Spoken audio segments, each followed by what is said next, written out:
Уважаемые друзья, рад сообщить, что РСК Банк совместно с Министерством цифрового развития запускает услугу сбора документов через систему Түндүк.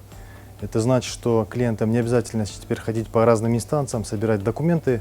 Можно будет у нас во всех отделениях через эту услугу Face ID по идентификации и распознаванию клиента через лицо получать все необходимые документы в электронном виде и не отходя из нашего офиса.